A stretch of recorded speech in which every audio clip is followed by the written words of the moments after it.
Hello students, good morning. How are you all? I wish you all are fine. Today we will do worksheet 67, writing task. In this worksheet also student you have to write down an analytical paragraph. As you see there is a bar chart. The bar chart given below shows the divorce rates in two European countries from year 2011 to 15. नीचे bar chart दे रखा है student, उसमें divorce rates दे रखे हैं दो European country के 2011 से 2015 के. Make comparison and right an analytical paragraph for the same. आपको कंपैरिजन करना है और फिर एनालिटिकल पैराग्राफ लिखना है. तो स्टूडेंट काफ़ी एनालिटिकल पैराग्राफ आप लिख चुके हैं, तो आपको काफ़ी प्रैक्टिस हो गई होगी कि हम एनालिटिकल पैराग्राफ में सबसे ऊपर टाइटल लिखते हैं, फिर इंट्रोडक्शन लिखते हैं.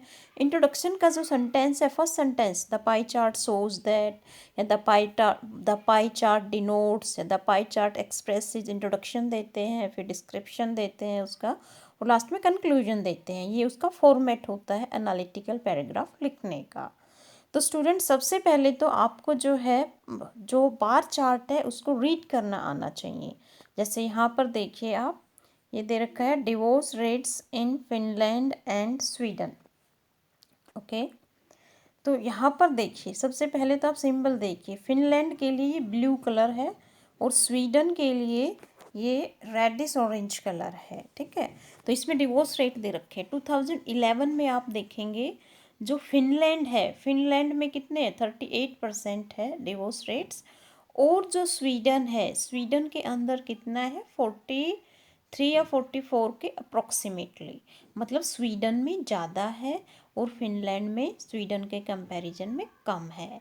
और अब 2015 में देखिए जो स्वीडन है उसमें कम डिवोर्स रेट हो गया है और जो हमारा फिनलैंड है उसमें ज़्यादा है.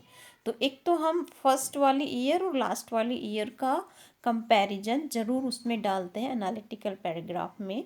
तो हमने देखा स्टार्टिंग में जो फिनलैंड में डिवोर्स रेट था वो कम था, लेकिन 2015 में फिनलैंड का डिवोर्स रेट ज़्यादा हो गया, और स्वीडन का 2011 में ज़्यादा था लेकिन 2015 में कम हो गया. तो फर्स्ट ईयर और लास्ट ईयर को हमें हमेशा कंपैरिजन, क्योंकि जो बेसिक व्यू है, जर्नल व्यू है, हम फर्स्ट ईयर और लास्ट ईयर को कंपेयर करते हैं तभी हमें मिलता है. फिर हमें बीच के ईयर में भी जो रेट है कैसे ग्रोथ हो रहा है, तो देखिए आप ये फिनलैंड में ये 38 था, फिर देखिए 32 हो गया, और फिर 2013 में देखिए ये फिर जो है 39% हो गया है, और 2014 में 40 हो गया है. मतलब ये 2011 के बाद एक ही साल कम हुआ है, अदरवाइज जो है रेट फिनलैंड का डिवोर्स रेट इंक्रीज हुआ है एक्सेप्ट द ईयर 2012. ओके, तो ये आपके डिस्क्रिप्शन के सेंटेंसेस बन रहे हैं. अब आप इसी तरह से जब हम स्वीडन की स्टडी करेंगे, स्वीडन के 2011 में कितने परसेंट है, अप्रोक्सीमेटली 43% है. 2012 में कितना हो गया, 48% हो गया, और 2013 में कितना हो गया, 47 अप्रोक्सीमेटली, और 2014 में भी 46 के आसपास है. मतलब इनमें कम फ्लक्चुएशन हुई है स्वीडन में डिवोर्स रेट के अंदर, लेकिन 2015 में वो सबसे कम रहा है और ईयर्स के बजाय 2015 में वो 40 से नीचे, 40% से नीचे चला गया है. देखिए 38 के आसपास.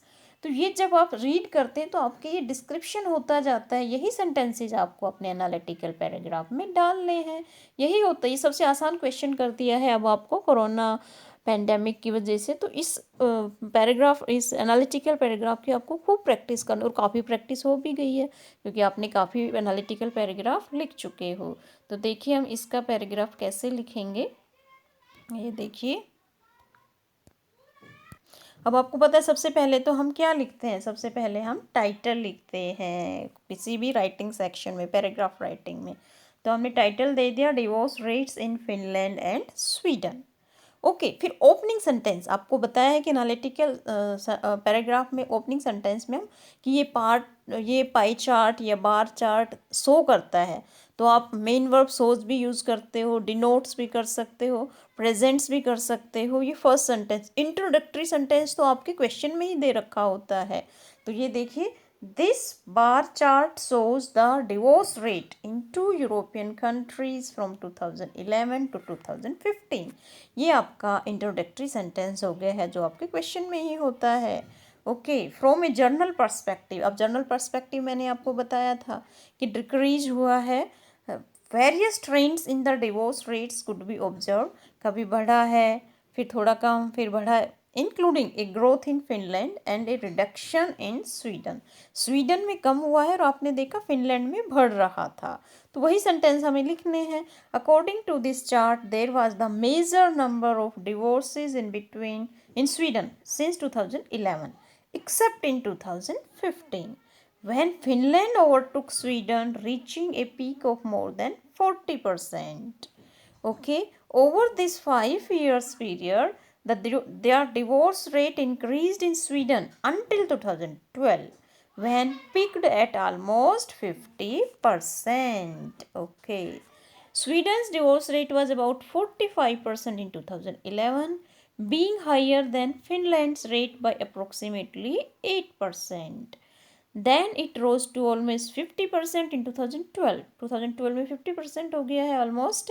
However, the figure showed a gradual decrease to about 47% in 2014. फिर डिक्रीज हुआ है, और 2014 में 47% है, and hitting a low point of about 37% in 2015। 2015 में तो 37% रहा है। ओके स्टूडेंट, तो हमने जो है स्वीडन के बारे में बताया। अब हम नेक्स्ट पैरा में फिनलैंड के बारे में बताएंगे कि फिनलैंड में क्या जो है ये बार चार्ट डिस्क्राइब कर रहा है। इन Finland, yes, in Finland the percentage of divorce was less than 40% in 2011। 2011 में 40% से लेस है, एंड इट डिक्रीज इन 2012। 2012 में वो कम हुआ फिनलैंड के अंदर, when about 1/3 of marriages in Finland ended with A divorce. 1/3 marriages जो है वो 34 के आसपास वो एंड होती है डिवोर्स में वहाँ पर। However the figure experience study growth during the next 2 year. फिर जो है थोड़ा थोड़ा जो है उसमें ग्रोथ हुई है अगले 2 साल में।